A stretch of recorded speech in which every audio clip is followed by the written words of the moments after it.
DILLIAN the body snatcher right here. It's a champ. Big up to Sporting Icon. Subscribe. Otherwise, I might pay you guys a visit. Now, I've been meaning to do a video on this for the past few days because I do get a lot of people, they copy me in on Twitter and Instagram, etc. Or, of course, here on YouTube, Sporting Icons, he would rather see DILLIAN WHYTE versus Tyson Fury instead of Undisputed against Anthony Joshua. He's such a DILLIAN WHYTE fanboy, blah, blah, blah. He calls himself a boxing fan, blah, blah, blah. Even though that they're being two-faced because they're being extreme Tyson Fury fans. But hey, listen, it is what it is. So I'm doing this video just to clarify my position, which is I never once said, not one time did I say I don't want to see Fury versus AJ. I never said I don't want to see Undisputed. Okay, so there's that point. Now, the second point is that there's plenty of time for Fury versus DILLIAN WHYTE. And who would not want to see that fight? If you don't want to see that fight, I don't know what to say to you.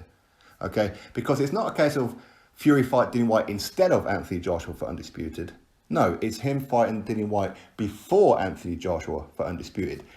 You guys don't need me to tell you the seasons or the months of the year. I'm sure you don't need me to do that. I'm sure you've all been to school, which is Fury and Wilder will be fighting in November time, apparently, whether it be in China, Australia, America, Timbuktu or on the moon. Wherever it may be, apparently November is the time frame for it. So between November and Tyson Fury agreeing to fight Anthony Joshua, mid to late summer, November, all the way through to mid to late summertime, that's a hell of a gap. So I'm saying, well, Fury, in between that, fight DILLIAN WHYTE. If DILLIAN WHYTE's such an easy fight that people keep saying that Tyson Fury plays with DILLIAN WHYTE, that's an easy night's work, then why are you so against it? It's an easy night's payday for him, right? DILLIAN WHYTE's crap, right? DILLIAN WHYTE couldn't lace Tyson Fury's boots, right? So what's the problem? Fight DILLIAN WHYTE, get him out of the way. What's the problem with that? And for those who say that they are against Fury taking on DILLIAN WHYTE while he waits for summertime, you're telling me that you are actually worried about DILLIAN WHYTE. You're worried that he's going to upset the potential Fury versus Anthony Joshua fight for Undisputed. You're worried about that. You can say you're not, well, clearly you are, because if you're not worried about it, you shouldn't have a problem with it. Now, people will say, but Fury taking on Wilder in November, it's not fair that Fury should have to fight in November and then fight so soon in February against DILLIAN WHYTE. That's not fair. He needs time to recover and rest, blah, blah, blah. Now, I will get your point. Of course, it's not a long time. But is that DILLIAN WHYTE's fault that they're going to be putting on the fight in November because they don't want to do it behind closed doors? They only want to put on Fury and Wilder with a crowd. Quite clearly, they're not confident that that pay-per-view is going to generate enough money to cover all the costs, to pay the fighters, make a profit, etc., etc. Because the first two fights never did. And even the first two fights, they didn't do that great on the gate. So if Fury and Wilder, as they quite openly say that they don't care about money and this, that and the other, then what's the problem? Do the fight behind closed doors. Do it in August. But no, they want a crowd. Okay, so is that DILLIAN's fault? No. Is that DILLIAN's problem? No. Even though most fighters around the world are quite happy to be fighting behind closed doors, including DILLIAN WHYTE. So what's the problem? So again, if you are against Fury fighting Wilder in November, then DILLIAN WHYTE in February, and then going on to Anthony Joshua, you're worried that Fury is going to trip up between then and the Anthony Joshua summer fight. That's what you're telling me. You're worried about it. Now, again, people will say, but DILLIAN WHYTE, he had all these opportunities. Well, again, if you're still coming out with this, now, I don't expect everybody to watch all my videos, but I've kind of talked about these to death.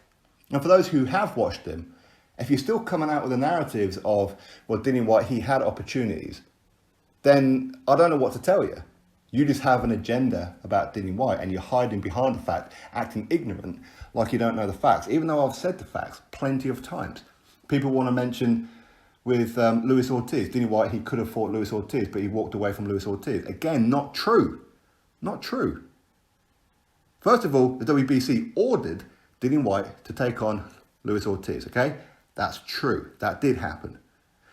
But what's also true is it wasn't for the mandatory position. It was for secondary mandatory position. DILLIAN WHYTE's stance at that time was, well, why the hell do I have to fight Luis Ortiz, who's literally just come off of a loss after he lost to Wilder first time around? Why do I have to fight Luis Ortiz for? What's he done? He just got knocked out by Deontay Wilder. So why do I have got to fight him for? I should be fighting Dominic Brazil. That's who I should be fighting. But you know what? No problem. I'll fight Luis Ortiz. And he even told Deontay Wilder, who said to Dillian Whyte, you fight Luis Ortiz, you beat Luis Ortiz, you guaranteed me next. Dillian Whyte sent a message to Deontay Wilder saying, okay, no problem, I'll do that. I'll fight Luis Ortiz and I'll knock him out. And when I do that, you fight me next. Not anybody else, you fight me next. Deontay Wilder responded with, I ain't got to do nothing, and I can freeze you out for the next 2 years if I want to. And he got away with it, and people gave Wilder a pass for that. But even so, Dillian did contact Luis Ortiz, or Dillian Whyte's team contacted the team of Luis Ortiz and said, okay, let's get this fight on. O2 Arena pay-per-view. Dillian Whyte versus Luis Ortiz. This was instead of the Whyte-Chisora Part 2. Because again, you guys remember that Derek Chisora, he was messing about with it all, wasn't he? And Luis Ortiz said, no, I ain't coming over to the UK and fighting you at the O2 Arena on pay-per-view. I want to fight on the Fury-Wilder undercard. So Luis Ortiz walked away from that fight. There's that one. People want to mention about Kubrat Pulev, the fact that Dillian Whyte, he lost a purse bid to the team of Kubrat Pulev and he walked away from it. Again, I don't know how many times I've got to say this one. Team Pulev couldn't come up with the funds. They couldn't put the money in the escrow account. They couldn't do it. So Dillian Whyte then counter-offered them and said, okay, fine. We will pay you 1.7 million. You come fight me in the UK. Pulev turned it down. But people don't want to talk about that point. They don't want to talk about it. But again, that was for the IBF. Dillian Whyte's going for the WBC. People want to mention how Dillian Whyte, he walked away from the Anthony Joshua fight. Okay, yes. Okay, it was for 3 belts. I ain't including the IBO. The IBO, just throw that damn thing on the scrap heap, Joshua. I mean, come on now. IBO, what a lot of crap. But yes, he did turn down that fight. And yes, it was good money. For sure. But it's not WBC. Again, look at the rankings. People forget this one. People forget the basic rules here. Joshua, WBA, WBO, IBF, can only fight somebody as a voluntary if they are ranked in the top 15 of either of those 3 organisations. Dillian Whyte is not ranked in any because he's number 1 in the WBC. So again, that fight can't happen anyway. All right, but no matter what, Joshua is not for the WBC. Dillian Whyte, he wants to go fight for the WBC, get that belt because he believes in himself. Then he wants to go fight Anthony Joshua and get the same deal that Joshua offered Wilder and offered Fury, which was a minimum of 40%. Nowadays, it'd be 50%, right? So that's what Dillian's point is. So again, Joshua's got nothing to do with the WBC. People want to talk about Dominic Brazil. Again, Dominic Brazil. He got pulled out of the negotiations with Dillian Whyte so he can go fight Wilder after Fury pulled out of the immediate rematch. So again, how is that Dillian Whyte's fault? People need to remember this one. But even so, let's just say for argument's sake that Dillian Whyte, he had his opportunity, and the only one that we could really talk about would be the Luis Ortiz, which was for secondary mandatory. But if you want to ice skate over the secondary mandatory and you don't understand all that, okay, let's just say it was mandatory position. Okay, so he turned that one down. Okay, cool. Tyson Fury turned down the WBC on 2 occasions. He turned down the immediate rematch with Deontay Wilder.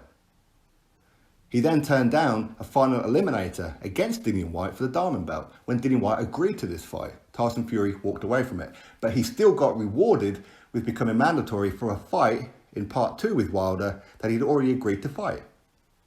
You tell me something ain't fishy there. Tyson Fury, who was out of the ring for 2.5 years, has a 2-year backdated ban on his record for PED use. I'm not talking about this, okay? But, you know, we have to, just for clarity here. He comes back, he takes on Sefer Seferi, the second best cruiserweight Albanian. And then he signs straight away, just before his fight with Pianeta, that he's going to be fighting Deontay Wilder. People could say, but Fury, he beat Vladimir Klitschko, who's a unified heavyweight champion. Okay, cool. But again, that had nothing to do with the WBC. So why is it that Fury become mandatory? Why is it that Fury has had 2 shots at the WBC world title and Dillian hasn't even had 1? Why is it that Luis Ortiz has had 2 shots at the WBC? Dillian hasn't had 1. Why is it that Bermane Stiverne has fought for the WBC twice? Why is it that Dominic Brazil fought for it? Artur Spilka fought for it. Johan Duapa, Gerald Washington, Chris Arreola. Why have they fought for it but Dillian Whyte hasn't? Don't tell me something ain't wrong there. You can't tell me. So the whole point of this is, I'm not saying Dillian should fight Fury instead of Joshua.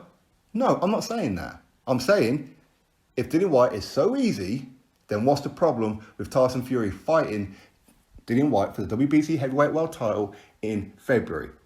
What's wrong with that? And anybody who's against that, then you're worried about Dillian Whyte. You're worried that we may never see Fury versus Joshua. And I understand it. You're scared about it because you really want to see Fury and Joshua. I get it.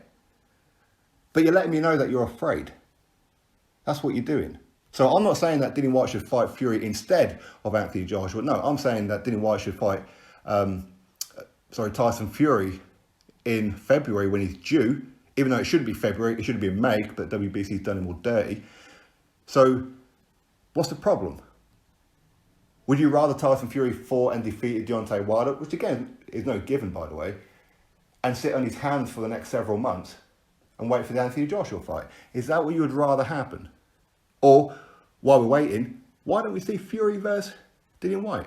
Again, not Dillian Whyte's fault that if the fight's happening in November between Fury and Wilder, and then his fight is in February. That's not his fault. That's not his problem. Much like it's not Dillian Whyte's problem if he was to derail Fury versus Joshua. Dillian Whyte's been number one for 2.5, 3 years. If Dillian Whyte had only just become the number one or only just become the mandatory, listen, I'm with you. I'll say, listen, man, of course, I'd love to see you take on Fury for the WBC currently, but you've only just become number one. You've only just become the mandatory. Sorry, mate, you're going to have to wait 10. Let's get undisputed out of the way. I'm for that. But the fact is that he's been waiting for so damn long and people don't want to hear it. And for some reason, they're going to give Tyson Fury a pass for potentially vacating the belt rather than fight Dillian Whyte. And if he vacates the belt, again, that will tell me that he's worried about Dillian Whyte. So all this talk how Dillian Whyte, he's not that good and he played with him, clearly he don't really believe it. Go fight Wilder, and then go fight Dillian, and then go fight Joshua. What's the problem with that? If these guys are so easy, what's the problem with that? Anyway, that's my stance on it. As I said, I'm not saying Dillian should fight instead of AJ. I'm saying that Dillian should fight Fury while they're waiting for the undisputed fight. That's what I'm saying. Drop your thoughts below, click thumbs up, subscribe, catch you all in the next video.